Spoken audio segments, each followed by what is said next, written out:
Bien le bonjour, nouvel épisode de notre série en chimie quantique.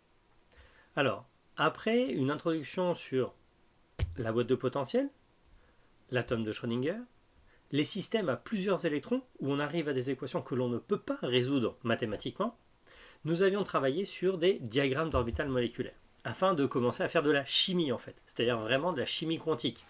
C'est-à-dire on utilise la mécanique quantique, ce que l'on peut faire avec des combinaisons linéaires d'orbitales atomiques pour résoudre en fait la structure électronique d'une molécule.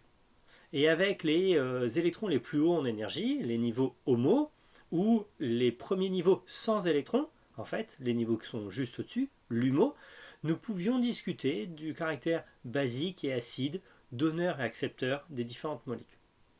Et on pouvait essayer de comprendre aussi le nombre de liaisons, la force des liaisons chimiques qui pouvaient relier et faire interagir deux atomes. Plus tard, nous allons travailler sur des systèmes à 3 et 4 atomes. Et après, nous aurons fini cette série-là. Mais entre-temps, je pense qu'il est intéressant de faire un petit arrêt, de nouveau sur quelque chose d'un peu plus mathématique, peut-être même plus informatique, pour essayer de comprendre comment la machine, elle nous propose ces solutions. Parce que dans les diagrammes, pour la partie canonique, nous utilisons des énergies proposées et calculées, mais comment elle fait, puisqu'on ne peut pas résoudre les équations. Alors il s'agit de méthodes approchées. Et nous allons travailler principalement sur la méthode des variations. Mais on va essayer déjà de discuter de la méthodologie. C'est là l'intérêt. C'est-à-dire comment on fait pour aborder un problème insoluble. En pratique insoluble. C'est-à-dire dont on a une recette qui serait en fait l'analyse mathématique pure qui ne peut pas marcher. Comment on va faire pour s'approcher du but quand même? Parce que faut pas croire, c'est pas parce que on sait que c'est pas possible de le faire proprement qu'il faut s'empêcher d'y arriver. C'est-à-dire en fait de s'approcher quand même d'une bonne solution. C'est là où ça devient intéressant pour tout scientifique, même qui n'apprécie pas trop les maths. Donc on va passer sur le mode diaporama et nous allons avoir donc deux vidéos, deux épisodes là-dessus.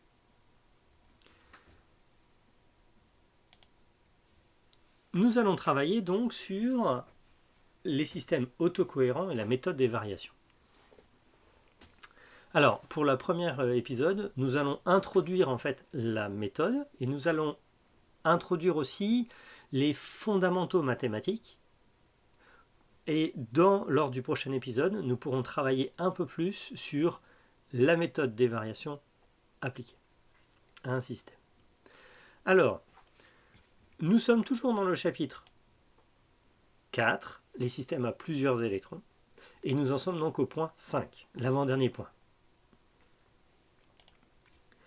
Le problème, vraiment fondamental pour la machine, c'est que même avec l'approximation de Born-Oppenheimer, où les noyaux sont donc fixes, il y a plusieurs électrons qui interagissent les uns avec les autres. Et c'est ce que l'on appelle un problème à n corps corrélés. Donc, dans l'hamiltonien, nous avons les termes d'énergie cinétique qui, eux, dépendent à chaque fois d'un seul électron. Les termes d'attraction électron-noyau, et donc pour chaque électron, il va ressentir tous les autres noyaux. Mais comme les noyaux sont fixes, c'est un terme que l'on peut résoudre. Les termes de répulsion entre noyaux, comme les noyaux sont fixes, on peut les résoudre assez facilement. Par contre, les électrons, eux, ne sont pas fixes.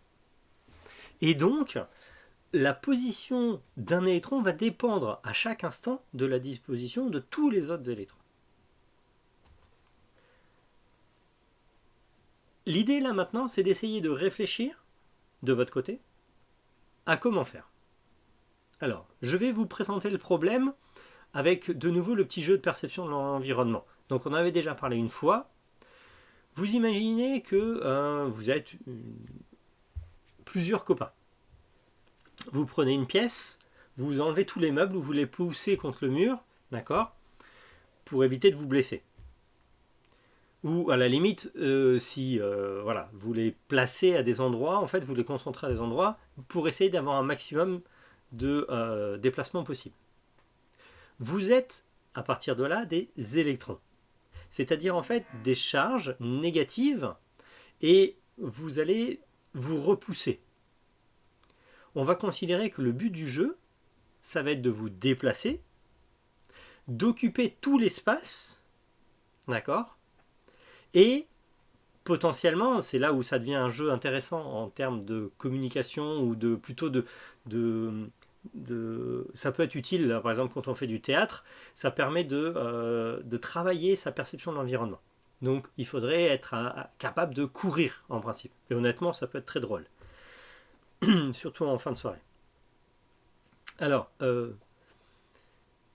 maintenant que j'ai fait cette analogie, imaginez-vous en train de faire ce jeu-là, comment vous pouvez essayer, puisque vous n'êtes qu'une seule personne,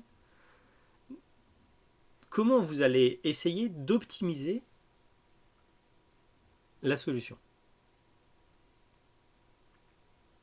N'hésitez pas, si vous voulez réfléchir, à faire une pause là, et prendre le temps, même plusieurs minutes, à dire, ben voilà, mettez-vous un peu dans la peau de cette situation-là, comment on peut essayer d'avoir une bonne solution.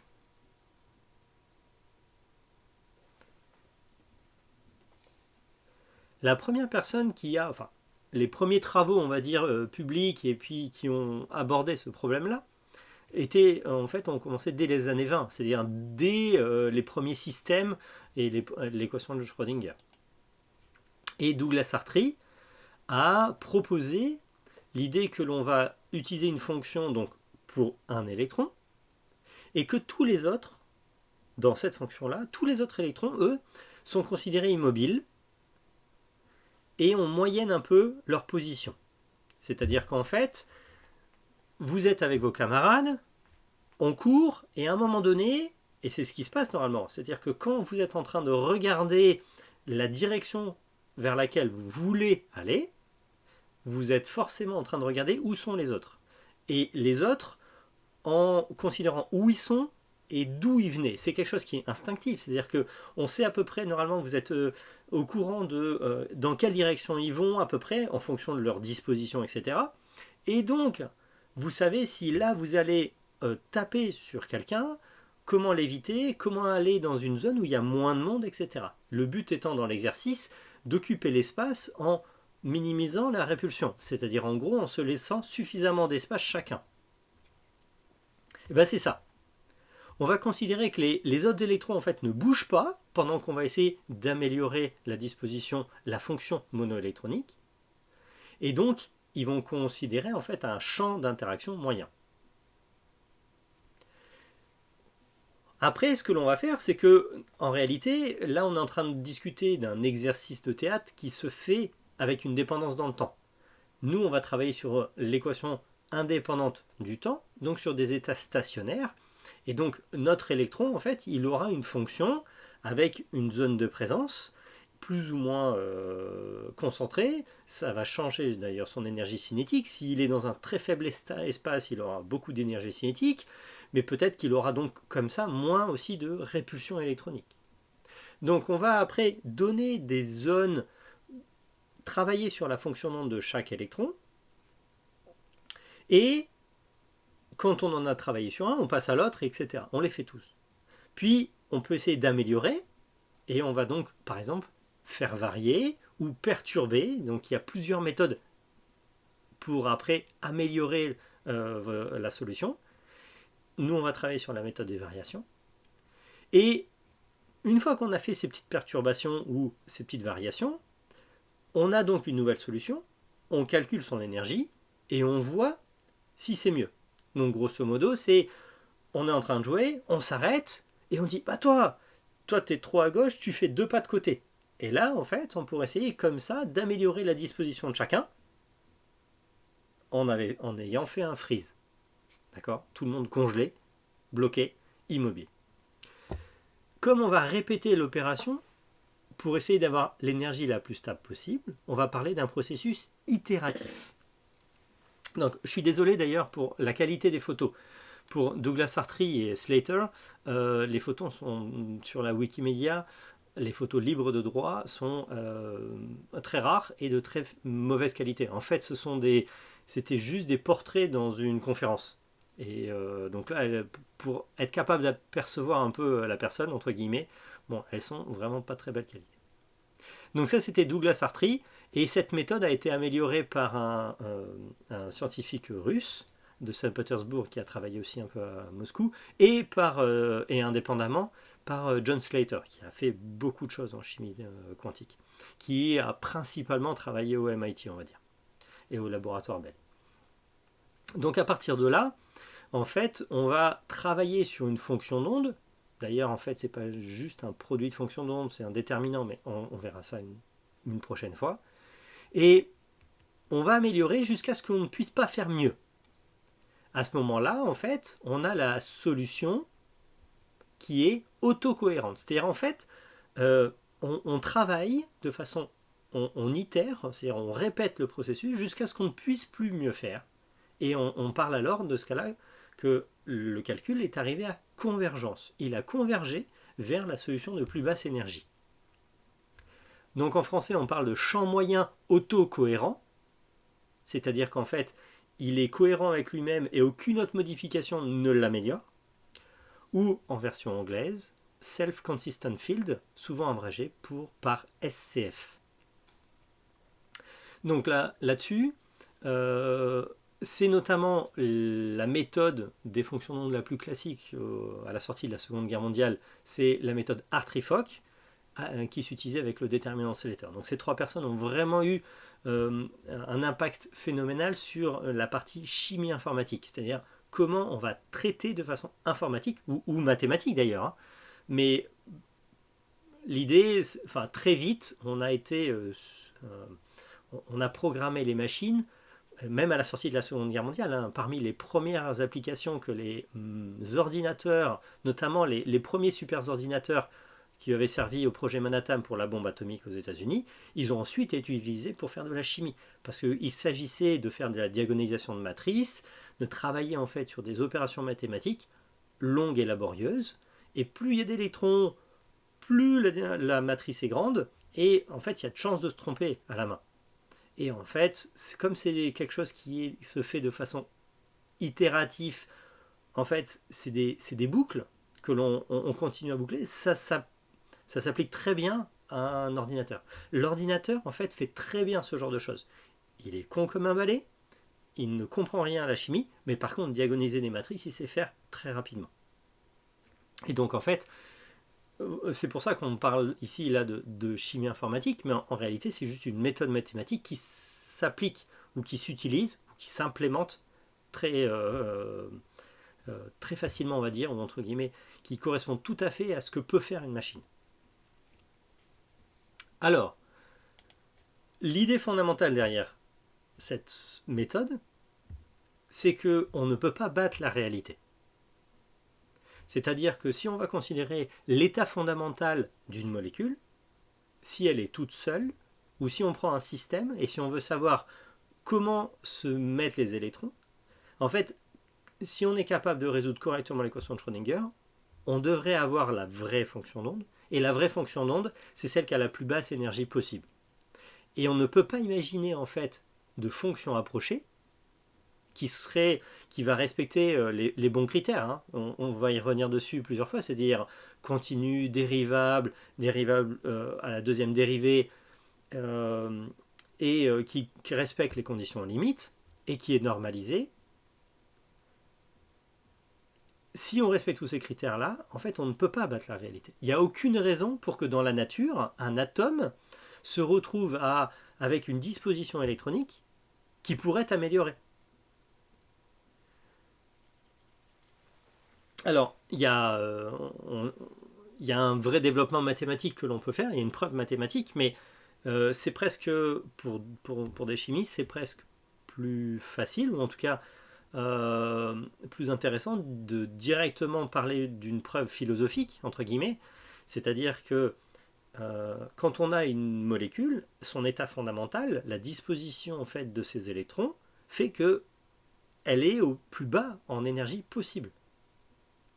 Et a priori, au mieux, on trouve la même chose. Mais on ne pourra pas, nous, fabriquer une fonction mathématique qui serait meilleure que ce que fait la réalité.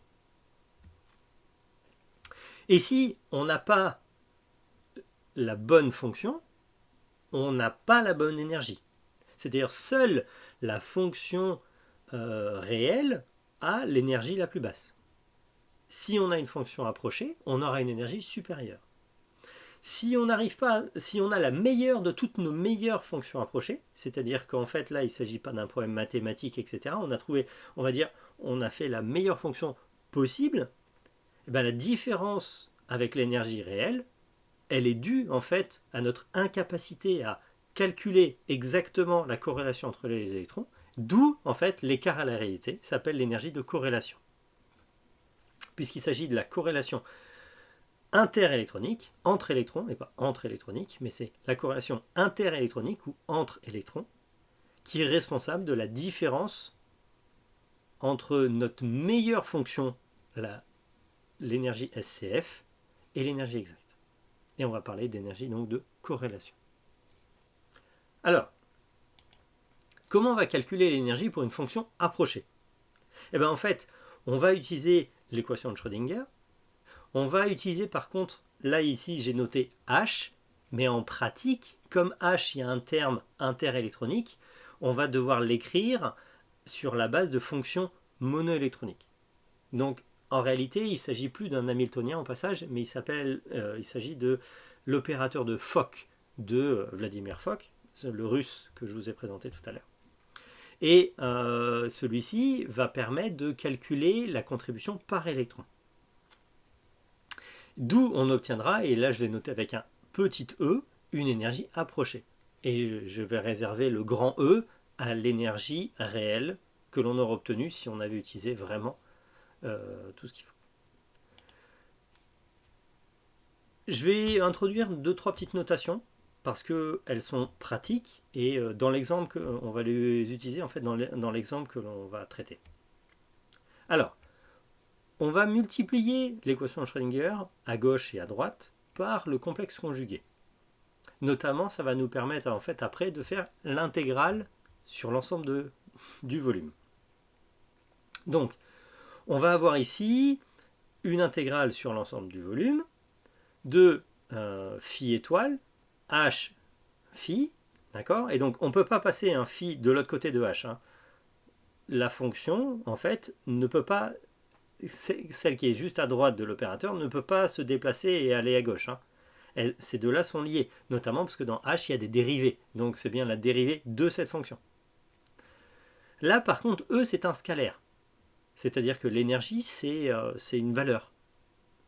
Et celle-ci, on peut la sortir de l'intégrale. Donc, on va se retrouver à droite avec un scalaire multiplié par cette équation-là. Cette équation-là, en fait, on l'a déjà rencontrée avant. C'est celle que l'on utilise dans la condition de normalisation. C'est-à-dire que si la phi est normée, eh ben cette intégrale vaut 1. Sinon, eh ben en fait, c'est 1 sur le coefficient de normalisation. D'où, au cas où phi n'est pas normé, on va garder ce terme-là, on va le mettre au dénominateur.